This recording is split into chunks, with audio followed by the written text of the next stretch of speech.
loved seeing you, because you could just shop and hang out with your wife and coach.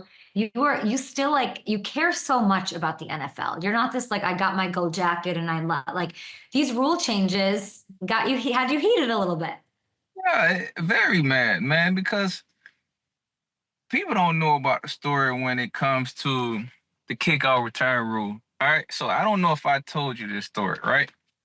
So every year the NFL has a meeting about what they like is going on. Well, they a team meeting. So every owner, every head coach or whoever that's speaking on behalf of each team, they have a meeting and the meeting is in the summertime and they say, well, we don't like this rule. We don't like this the way they challenge this or the pass interference or whatever the case may be. And so they all voice their opinions, right? And so majority of the time when they changing these rules, it's because a team doesn't have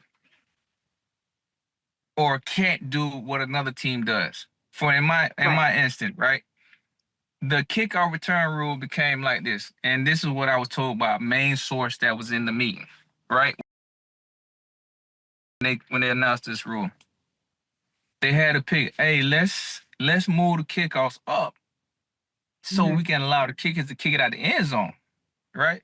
And so everybody looking crazy, like all the special team coaches are raising their hand, like, yeah, I want to move it up because we don't have Devin Hester on our team.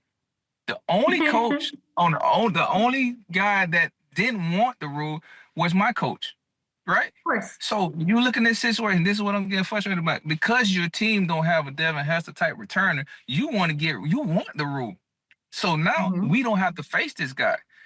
Now with the tush push, right? So do you think if every team in the league had a quarterback and had an O-line to do the tush push, they would really want to get rid of it?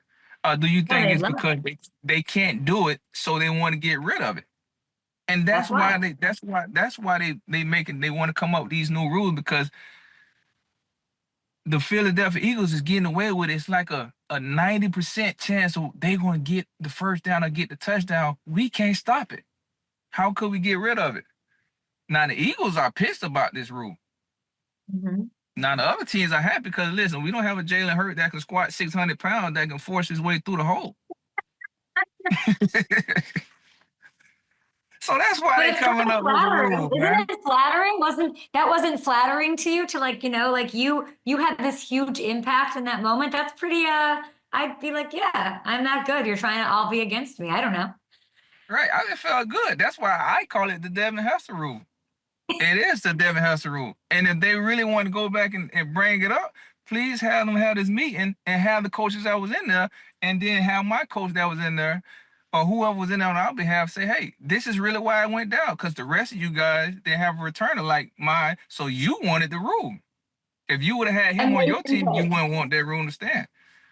Best take ever, the Devin Hester rule. You guys check that out on YouTube. We'll get that out on Twitter. I'm so grateful for you coming on the show now.